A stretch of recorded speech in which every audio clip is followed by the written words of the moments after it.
সিলেটের চাহিদা অনুযায়ী বিদ্যুৎ সরবরাহ মিলছে না এবং সরকার ঘোষিত যে লোডশেডিং এবং শিডিউল যে বিষয়টি রয়েছে সেটি কিন্তু অনেক জায়গায় কিন্তু অনেক দীর্ঘ সময় করা হচ্ছে। বিশেষ করে সিলেটের যে লোডশেডিংয়ের যে বিষয়টি প্রথম থেকেই যে সময়সূচি প্রকাশ করা হয়েছিল সেটি কিন্তু এখন অনেকটাই কিন্তু মানা হচ্ছে না। চাহিদা অনুযায়ী যে সিলেটে বিদ্যুৎ সরবরাহ না থাকার কারণে যে তীব্র লোডশেডিংয়ের কবলে পড়তে থাকা সিলেট কিন্তু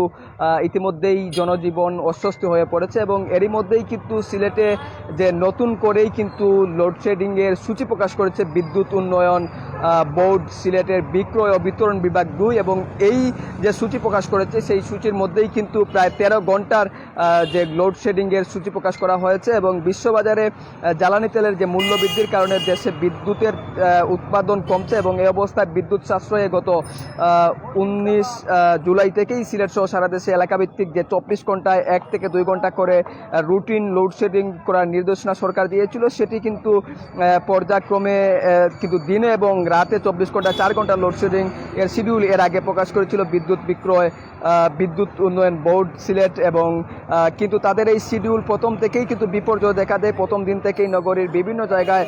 7 থেকে 8 ঘন্টাও কিন্তু বিদ্যুৎ বিচ্ছিন্ন ছিল এবং এর কারণ হিসাবে কর্তৃপক্ষ যেমনটি বলতে চাহিদার তুলনায় সরবরাহ অর্ধেক হওয়ার কারণে কিন্তু এই বিপর্যয় নেমে এসেছে এবং কি মহানগরীর বিদ্যুৎ এমন পরিস্থিতি থাকলেও কিন্তু গ্রামাঞ্চলে এর ভয়াবহতা আরও অনেক এবং জেলার অনেক জায়গায় কিন্তু 24 ঘন্টার মধ্যে প্রায় 6 থেকে 7 ঘন্টা বিদ্যুৎ থাকছে না এবং ফলে ভোগান্তিতে পড়েছেন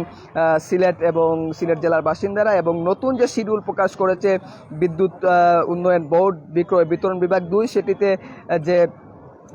13 ঘন্টার যে নতুন করে শিডিউল দেওয়া হচ্ছে সেই 13 ঘন্টার মধ্যে কিন্তু যে বিক্রয় বিতরণ বিভাগ 2 এর অধীনে যে 100টির মতো এলাকা রয়েছে সেই এলাকায় কিন্তু 13 ঘন্টা ধরেই বিদ্যুৎ থাকবে না। আমি যদি একটু আপনাদেরকে তথ্য জানিয়ে রাখি যে এলাকাগুলোতে 13 ঘন্টা বিদ্যুৎ সরবরাহ 13 ঘন্টায় লোডশেডিং থাকবে সেই এলাকাগুলো বালুচর, আরামবাগ, আল ইসলা, নতুন বাজার, টিবি গেট, সোনারপাড়া, মজুমদারপাড়া, পূর্ব মীরাবাজার, দর্জিপাড়া, করারপাড়, কুমারপাড়, নাইয়রপুল, দুপাদিগির পাড়, জর্নার পাড়, কুশিঘাট এলাকা সহ এই সমস্ত এলাকাগুলোতেই কিন্তু প্রায় 13 ঘন্টা কিন্তু বিদ্যুতের লোডশেডিংয়ের কবলে পড়বে। এবং যদি আপনাদেরকে একটু বিষয় জানিয়ে রাখি বিদ্যুৎ উন্নয়ন বোর্ড সিলেটের যে প্রধান প্রকৌশলী আব্দুল কাদির যেমনটি আমাদেরকে জানিয়েছেন সিলেট মহানগরীকে ভাগ করা 5টি ডিভিশনে আজ রোববার বিকেল 4টার দিকে চাহিদা ছিল প্রায় 200 মেগাওয়াট কিন্তু ওই সময় তারা বিদ্যুৎ পেয়েছেন অর্ধেকের রকম এবং বর্তমানে 90 মেগাওয়াট বিদ্যুৎ দিয়েই গ্রাহক সেবা দিতে হচ্ছে। ফলে স্বাভাবিকভাবেই যে বিদ্যুতের যে শিডিউল বিপর্যয় সেটি কিন্তু থেকে যাচ্ছে এবং আগামী 2 থেকে 3 সপ্তাহের মধ্যেই কিন্তু এটির যে সমস্যার যে সমাধান সেটি কিন্তু করার যে একটি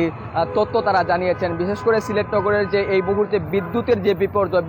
বিপর্যয় কিন্তু প্রথম থেকেই সরকার ঘোষিত যে লোডশেডিংয়ের কথা বলা হচ্ছিল নিয়ম মাফিক যে 1 থেকে 2 ঘন্টা করে বলা হচ্ছিল সেটি কিন্তু প্রথম থেকেই যে সেটি মানা হচ্ছিল না এবং সিলেট নগরের সব জায়গায় মোটামুটি প্রায় 5 থেকে 6 ঘন্টা অনেক জায়গায় বিদ্যুৎ ছিল না। এরই মধ্যেই কিন্তু বিদ্যুৎ বিভাগ যে নতুন করে বিক্রয় বিতরণ বিভাগ 2 এর অধীনে যে প্রায় 100টিরও